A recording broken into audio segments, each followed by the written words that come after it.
Hey there, welcome to my pretend cooking show. My name is Dina Mitchell and, well, you're in my kitchen. Prego. Pizza Bianca, Rome's version of focaccia, and not just any Pizza Bianca, but Roscioli's recipe. What's Roscioli? One of the hardest booked restaurants in Rome, and the same place where many top restaurants get their bread from because their bread is really amazing. And if you've been to Rome, you already know this. This just came out of the oven. I just put some olive oil on it and some of this beautiful salt, flaky sea salt on it, and it's amazing.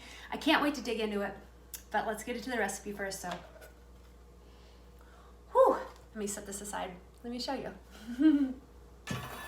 All right, so the first thing I'm gonna do is I am going to do the yeast, and I'm putting it in lukewarm water. And any of you that have kids, then you know you test it on your elbow, right? So that's lukewarm.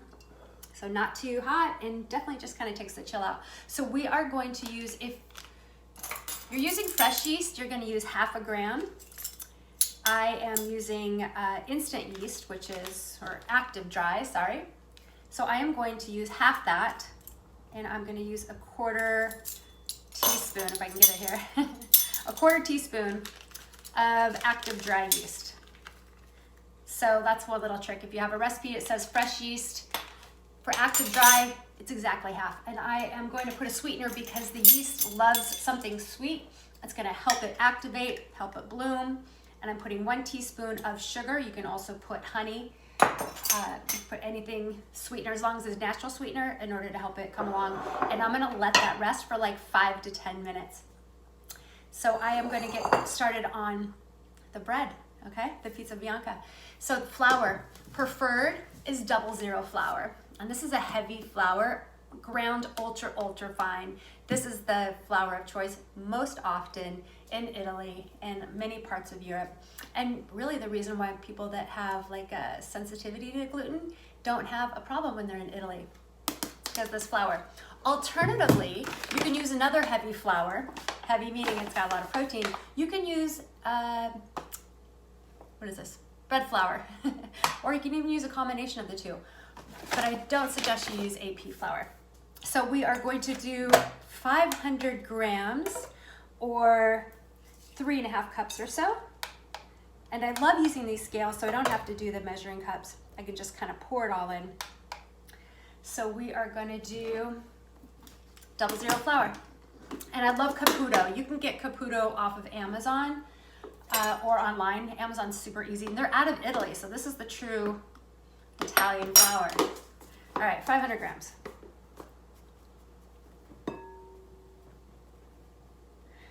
So you may have seen this. I definitely walked by it many times, Pizza Bianca that is, without even trying it. But yet I saw it. I saw it in so many like little deli cases, and it had like a piece of meat in it, but it wasn't refrigerated, so I was like, I don't know, I wasn't super excited. I thought it was just some kind of sandwich or something. It wasn't until one of my last trips, and I went on a food tour, and I happened to try it, and it's one of the stops, and it's from another little bakery, but you know, I tried it, and it is really, really good. And when you, well, okay, I'll get to that part later. Let me finish this. 500 grams of flour, and now I'm going to put 2 teaspoons, yes, 2 teaspoons of kosher salt.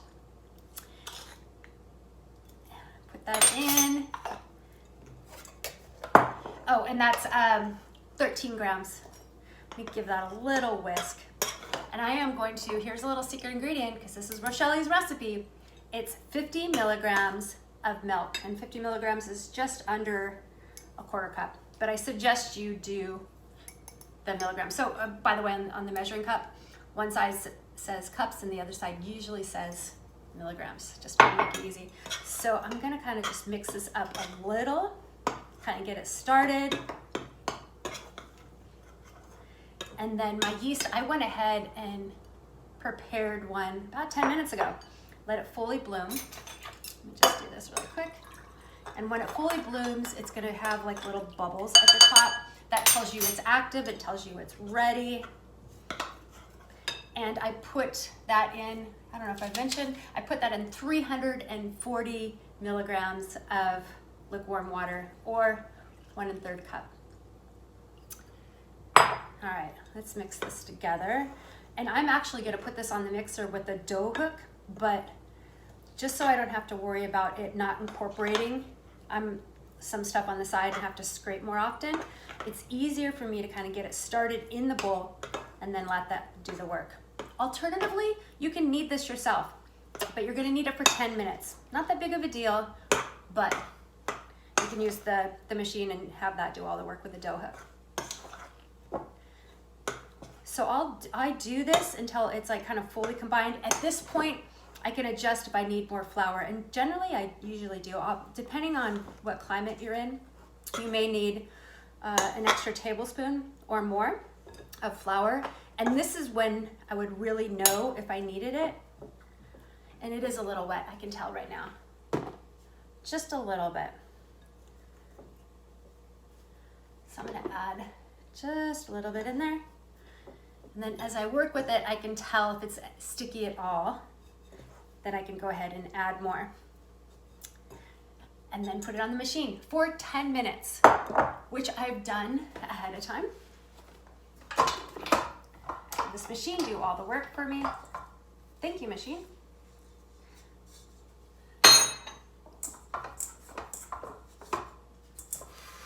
And the dough is a little sticky, but that doesn't matter. It's absolutely perfect. It's smooth, it's silky. It's very nice. All right, we're gonna put that in a well-oiled bowl. And I've got some olive oil. Let me put a little bit more in there, because olive oil is an ingredient in this. So let's use it. We're gonna put that in there, and then we're gonna cover it with plastic. And if you guys have watched any more of my shows, you know that one of my secrets that I've learned from my friends Mitra and Fabio in Rome, shower caps. They're reusable, they're meant to be washed, and they make great to cover. It's a lot easier than dealing with saran wrap. Voila. And we're gonna set that aside for 7 to 12 hours, right around there. So you basically can make it the night before and wake up in the morning and make it then. But that's how long you really want it to kind of ferment and everything to get together and relax. So, yum. Let's get to the Pizza Bianca. So this makes a great appetizer. This is such a great appetizer, just eating by itself. It's great for a couple days. And, did I already put the salt on there? Yes, I did.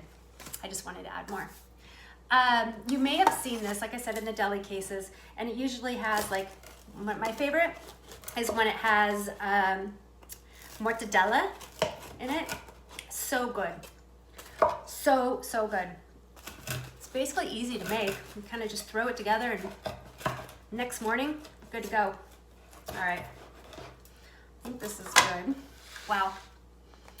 Let me just show you. I don't know if you can see that.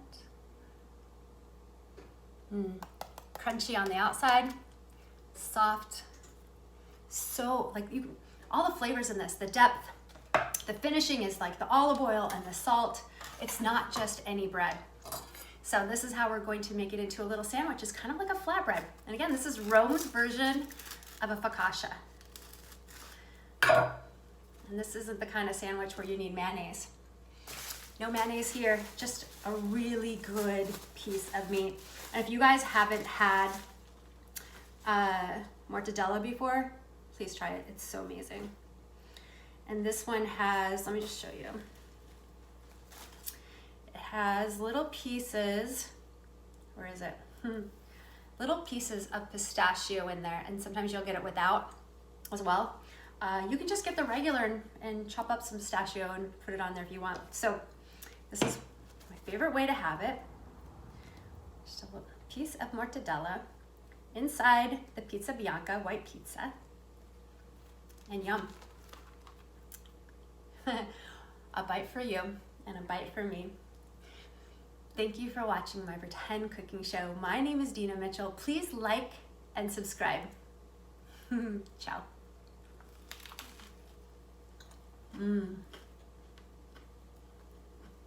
It's so good, it's so easy. You don't miss anything. See this? Sorry, I got occupied. Bye guys. Mmm. Mmm. Mmm. Mmm.